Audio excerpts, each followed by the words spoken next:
I was just asking you about English-speaking Cameroonians, because you were saying that you wanted them to feel that they are Cameroonians. Do you have the impression that they feel less of, they feel like they are not Cameroonians at all? Yes, of course, of course. I think that's why we have this problem in the Nozo region, and that's why some of them want to secede. That's exactly the situation. They feel marginalized. They feel despised. They feel like the rest of the country doesn't treat them as Cameroonians. This is a fact. We can't deny it. Okay, we could have done better. For example, the way that a crisis in the Nozo region was handled was shameful and appalling. When someone is complaining, so when someone has a legitimate grievance, when a Cameroonian community has a legitimate grievance, the minimum is to basically call them, sit down, and find out solutions together. For example, my understanding was that back in 2016, the jurists were complaining about the way they were treated, the language, the treatment of the English language in courts, in the judicial system in the Nozo region. I mean, this was a legitimate grievance. I think the minimum would have been to sit down with them, look for solutions, including maybe bringing in interpreters and maybe changing the training of our jurists so that we make sure that those we send to the Anglophone regions can connect with the people. How can you judge a case if you don't understand the language of those who are speaking, if you don't understand their mindset, if you don't understand their approaches to judicial issues, like the common law, bottom up? This is, to me, was the product of two things in my view: ignorance, total ignorance, and disdain for your own people. Someone asked that where were you when soldiers were killing civilians in the northwest and in the southwest regions of Cameroon? No, well, I had what we call the duty of confidentiality, because when you are an international civil servant, no matter what you think, you can't speak. So I was following the things. I was writing a lot. This is what it was. Basically, I was working on this book, 500 pages, a book of solutions, okay? And the way this crisis was handled is shameful. The duty of confidentiality means you couldn't talk then at the time. No, you can't talk outside. No, you can't talk outside. You keep it to yourself. It's like the police officers, the soldiers, and the gendarmes. They can't talk. You keep it to yourself. You can't talk even on social media. It will be a professional mistake, and you can be fired for that. Okay, you write. I was writing a lot because it's still private. It was not even this book. I couldn't have published it while staying in the IMF. It's only when I left, okay, that I published it. So it's when you leave that you're free, because as an international civil servant, you kind of work for all countries. You're like a government official for all countries. So you can't talk.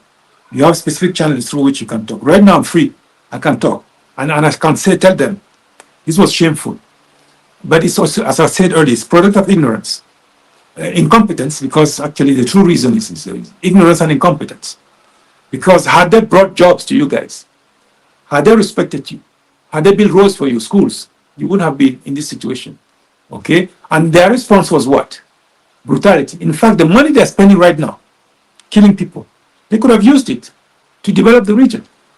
And that's what I never understood with these leaders sometimes, including our own. You prefer to spend billions in the military instead of telling people, okay, I heard you, let me give you this school, let me give you this university, let me give you this social program. It will cost you less and you will have peace. You won't have to kill anyone. But what I can tell everybody, I'm going to open up all files of all abuses of the Cameroonian army and the Cameroonian police and gendarmerie. I'm going to open up all files. Since independence, not just now with the Anglophone crisis, no. Since the War of Independence in the 50s and 90s and 60s, we're going to open up everything. And the government will have to pay reparations. That one, you can't run away from it. Mimi, I will not cover up for these crimes. I won't cover up for Aïdjo's crimes. I won't cover up for the French crimes. I won't cover up for Paul Biya crimes. I can tell you that. The army will open the archives. We're going to see what they did. We're going to admit it. And personally, there will be a museum of all those crimes to commemorate all those crimes so that those who are in training schools, in the police, in the gendarmerie, and in the military will know what their peers did in the days. Yes. So you said you were writing a book when people were being killed in the Anglophone regions. So what was going through your mind at the time, since you couldn't speak that time, but now you can talk? Shocked, stupidity, because I know a friend of mine who's married to an Anglophone woman who was telling us what was going on. I was seeing images. You're seeing all sorts of things. It's shameful that your tax dollars, your tax money, is being used to kill your own brothers and sisters who are just asking for a simple thing: respect and development. It's not that they were asking for much. This is what I never understood. These grievances were legitimate and are legitimate. Why do you go? It's like having your kid come complain to you that they don't have food or they don't have the books to go to school, and you take the belt, you start beating him up. This is total nonsense. It's like this case we had recently where someone chained a child, a 7-year-old child. This is to me is total nonsense. It's lack of pride, stupidity, incompetence. Okay, and I was shocked, and unfortunately, you can't say much. You have to zip it up. But now the situation has just gotten worse in the northwest and in the southwest regions. When was the last time you visited, and will you be going there for campaigns?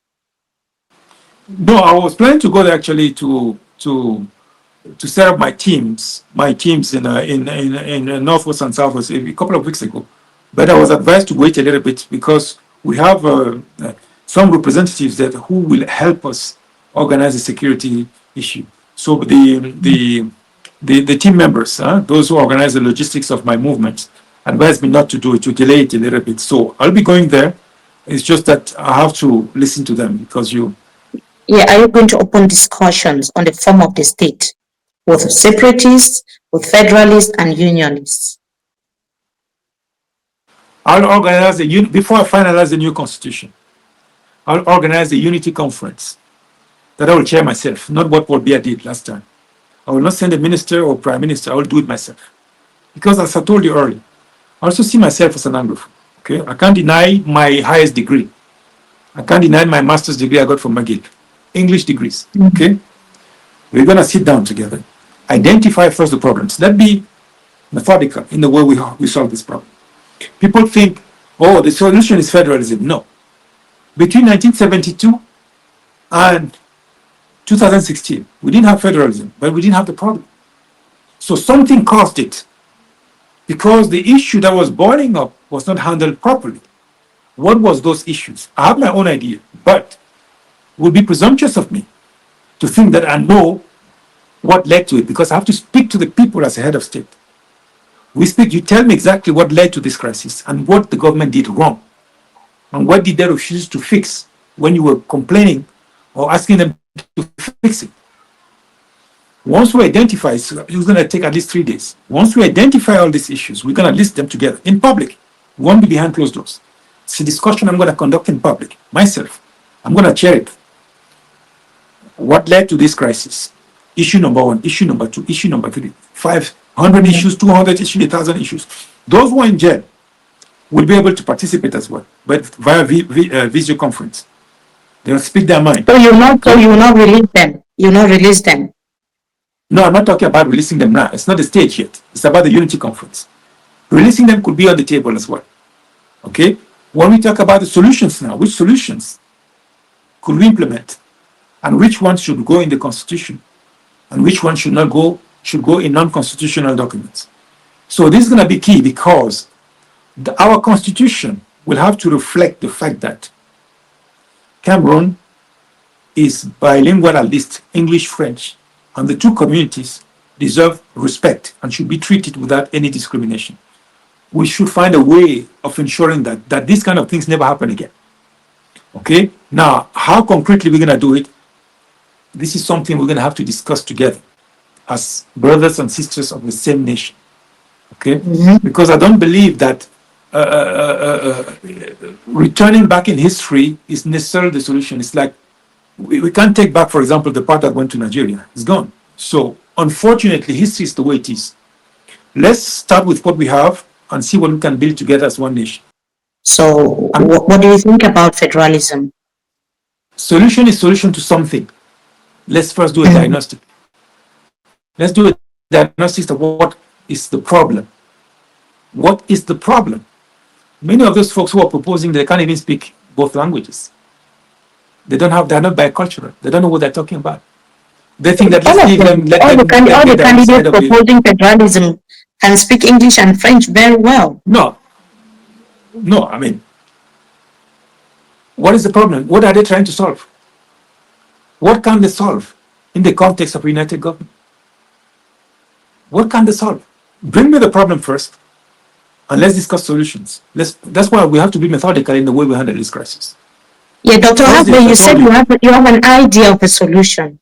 What's that idea? Cameroonians want to know something, hear something different. I know you've proposed a conference, a national dialogue, a meaningful one in your, like with your auspices, you chair it. But what is that idea that you have in your mind that we've not seen, that we've not heard? What's that idea? What I'm going to do for sure? Undo what led to that crisis in 2016. So those lawyers, those jurists who are complaining, they have to be on the table. Say, what caused you to do that? I'm going to undo everything that caused them to do that. Okay? I'm going to undo everything that caused them. They were complaining about specific issues. Were those issues resolved? Yes or no? If no, what should I do to resolve them? I'm going to undo all those measures that led to it. Okay. So what about those who are asking for? What about those who are asking for cessation? Would you say done as well? It's a solution to what? What is the problem that they're trying to solve? Again, no, they're trying to be autonomous. They want to be on their own. No. What led them to want to be? No. What led them to want to be autonomous? What led them to want to be autonomous? Let's be the. I insist on this. Their history is making them feel like they want to go back to that time when they were on their own. They want to be on their own. That they were forced into the union. So they want to be on their own. By who? What about then those who went to Nigeria? Are we going to get them back? No. Look. We were not born, most of us, when all these things happened. We're inheriting something. Okay? We didn't choose to be where we are right now. It's like these fingers of the hand. We didn't choose to have them like this. But we live with that. We build something together as one nation. And we accept that we are all part of one nation. If they don't accept it and try to improve on this nation, this common heritage, this common asset that we have, I mean, also they have to do some self-criticism. The problem could also be with themselves. The issue here is what? What are you trying to solve? Discrimination, disdain, incompetence, lack of development? But we can solve all of them without cutting all our fingers off, treating them as separate, as a kind of independent. Let us identify the problems first, and this, you will see that this discussion will be very interesting there. Because I can tell you already, the other day I had an Anglophone journalist who came to interview me. Without me asking him anything, he said, Jacque, you should know that what the Anglophones are looking for, most of them, it's not federalism. It's something else, and so on. Again, let's sit down as Cameroonians and insist on that. As Cameroonians. Because even when you look at the names, the Mukuri, the Elame, the Mefo, you find them in the French part as well. These are the same ethnic groups. So if someone comes there with secession on their mind, what will you do to convince them to look the other way or reason with you? They have to explain to me what led him to choose secession. Because if you let him run away with this kind of argument, the people in the northern part of Cameroon, who have even less, they don't have schools. Look at the northern part of Cameroon. And they come and ask for secession, what am I going to do? Those in the east, they're complaining about the same issue. The problem in the Anglophone region is it has to do with history. It has to do with people feeling that the whole idea of unity has been forced into their throats. I mean, some of those who are advocating for independence. Jacque Bouhga, I remember before he died, he said he was duped. I respect that. But again, we are inheriting a problem that we can solve without further dividing ourselves. We inherit a problem. You were not born, Maimin. I was not born back then. Why can't we solve this issue together?